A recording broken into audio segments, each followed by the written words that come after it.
Sometimes we hold children to standards that we are not able to live up to. Let me give you a scenario. So you have a guest over at your place for dinner, and as dinner is ongoing, she accidentally breaks a dish. And before she even goes on to apologize, you already, make an excuse. You're like, oh no, it's fine. I understand. It was an accident. But for some children who would break a dish accidentally, their parents would go on and yell at the child. Let me give you another scenario. So you've had a bad day at work, you're tired, um, you probably have to drive through traffic, and you're just stress triggered.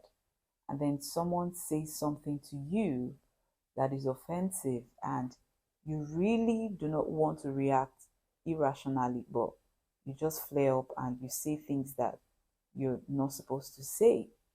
And then when you regulate yourself, when you're calmer, you apologize and you're like, oh no, sorry, I wasn't going to say that. I was just tired and all of that.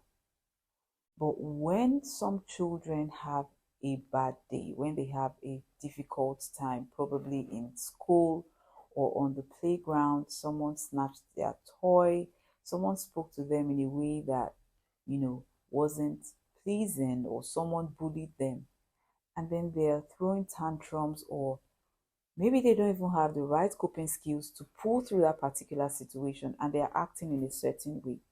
And then we just go on to judge them, to label them. Oh, you're always acting like this. Can't you just man up? I mean, why are you always like this? What is it that you are sent to frustrate me and all of that? We say all of those things to these children.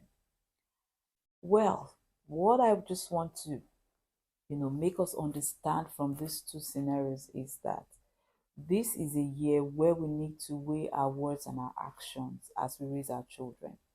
Sometimes we need to flip the switch and see things from our children's eyes.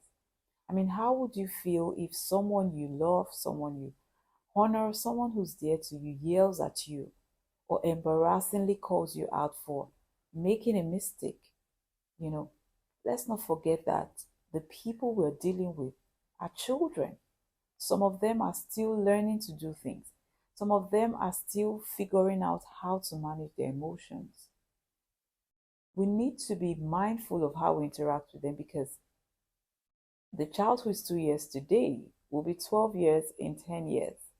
I'm not trying to excuse inappropriate behavior. I'm not trying to say that we shouldn't correct children, but I'm just saying that sometimes we really need to see the world through their eyes.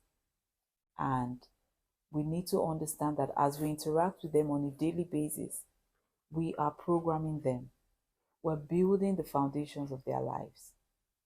What kind of foundation are you building? Is it solid or is it crooked?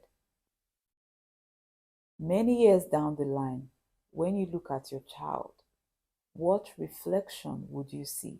Is it going to be the reflection of a solid foundation?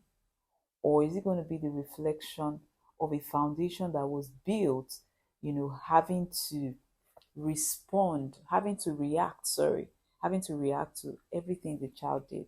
There's a difference between responding and reacting. So, as we go on in our parenting journey this year, I want us to weigh our words and our actions such that we will be proud of the children we are raising. I want to share this video to other parents, and I want you to follow Winning in Parenting if you are not doing that already, for more insightful content on parenting. My name is Sandra Oluwadare, and I'm a parenting coach and a child development consultant, and I am rooting for you.